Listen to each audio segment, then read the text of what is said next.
So one question that I think a lot of people have on their minds with Lil Flip is like, at you were at a national buzz, crazy when Game Over was out and all that was going on. Like you, #1 on BET, #1 on MTV. Why did you choose to go back to indie? Why did you like that better than the major label? What was the? Is it just you want to be more hands on, or how did that go? It's like when most people get deals, they get their deal and they just get lazy and they depend on the label to do everything. Okay. Even when I was on a major, I still moved like I didn't have a deal. So it really don't matter to me because throughout all this time, I kept all my contacts. See, one thing about these record companies, I could sell, a gang of records, but if they have 20 other artists on their label who are only going gold or doing 150, yeah, Lil Flip project did great for us, but these other artists is not doing great. So what happens, those presidents and CEOs, they get fired. So it's like a revolving door. Mm-hmm. So the people who actually signed me, they actually got fired pretty much like as soon as I got there. Yeah. And so I stuck around a couple years and it got shuffled up again, and people who were just behind the desk, they didn't really know about screw culture and the music. Like, they just know how they want to run shit, and I wasn't having it. So, I did another deal with Warner Brothers. I bought myself out the contract with Sony, $2 million. And then, we did another deal. But, my mind frame is don't wait on nobody. Yeah. You know what I mean? Don't wait on nobody. We're not going to wait for the label to give us money to shoot the video. We go shoot the video on our own and show you the video and say, we shot it. We can send you the invoice. If you go give us our money, cool. If not, it's cool. That's how my mindset is. Yeah, we'll do some more features tomorrow. We'll replace it. That's it. So, yeah, because I saw your Source Mag interview, your Source Magazine interview, and you were saying like how like if you want to be lazy, then be with a major. But if you want to be hands on, you want to be and you were talking about how, and I want you to just for the young artists out there, you talked about how it's not all about the money, it's about also the people. Yeah. Talk about that. How that's helped you in your career. The people, like, because for the young artists out there. Because it's like I told you, I do a lot of frats, right? So for example, I do dubstep, EDM. Shout out to Critchy Critch. We do a lot of dubstep, EDM. I did some shows with Marshmello, and so we do a lot of that, man. Festivals. But what happens, like when I do these frats, like I've been doing frats since the beginning. I'll do it.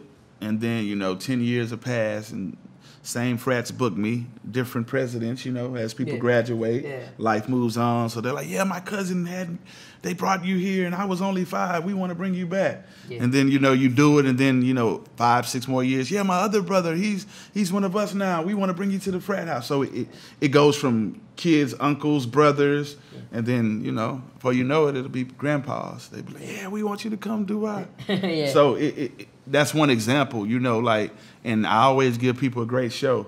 Yeah. It don't matter if it's 10 people in there, they go get rocked like it's a stadium. Yeah. And, I make sure I take pictures with the fans. I don't charge my fans for pictures. Do people do that? Of course. Damn.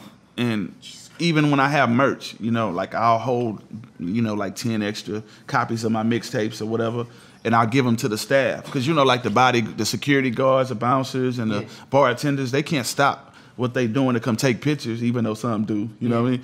But, like, I'll make sure, here y'all go, you know what I mean? Because, they people too. Yeah. So I make sure I try to, treat everyone with respect. Exactly, because they could have been somewhere else. They didn't have to spend their money to come watch me rap. So I want to make sure they go home like, man, that dude can freestyle. Damn, I forgot he had these hits. See, I got so many hits and classics, bro, that depending on the region I'm in, I perform different records. Yeah. Like it's records that we know down here, like the I-45 and all that. Like I wouldn't perform that record on the East Coast.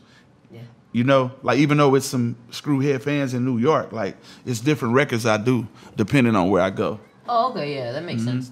Like, okay. If I would go to New York, I would do the records I got with Dipset. I would do the Certified Gangsters I got with Jim Jones and Game. I was gonna ask you, like, how did that connection build with you and Dipset? Man, I'm trying to think. Y'all had a strong connection back in the Yeah, day. yeah. Was it the liquor thing? Because I know y'all did the deals with the same company. Same right? company. We always bumped into each other. I think how it initiated is Cameron shouted me out. He said, "Not from Houston, but I flip a little. Not from Houston, dog, but call me Lil Flip because I flip a little." Some to that effect is what Cameron said or whatever. And then I think I reached out or bumped into him and was like, "Yeah, man, I appreciate that shout out." And he's like, "Yeah, we got to link up." And you know, when I would go to New York, I would hit him up and him and Jim, and you know, we'd go to the studio, me, him, Duke the Guard. They hooked me up with their producers, the Heat Makers. I got some beats from them, and you know, we anytime they was in Texas or Houston, like one time Jim had a club out here called Club Dipset doing the Super Bowl. Yeah. So you know, it was just a natural thing, and they cool, man. They had their team. You know, it was nothing but birds. Like when we were around, it was nothing but birds and clovers. You know, they had their burger gangs and Dipsets, you know, chains on, and it was nothing but clovers, man. And we run through New York, going to all the clubs, just enjoying ourselves. Y'all both had and that's crazy because y'all both had the liquor deal before. Now it's like now the liquor's got popular with the rappers, but y'all had it way before. I forgot what year Lucky 90s came out. And I'm so mad. I had the hat. I had the hat that you signed. I know. I saw it. Yeah, you signed that at the video shoot. Yeah. I caught that at one of your concerts. You were opening up for Lil Wayne, and I caught it. You had thrown it out, and but yeah, the Lucky Night. I drank it. I wish I wouldn't have drank it because I would have. I get you some bottles of it, man. I would have kept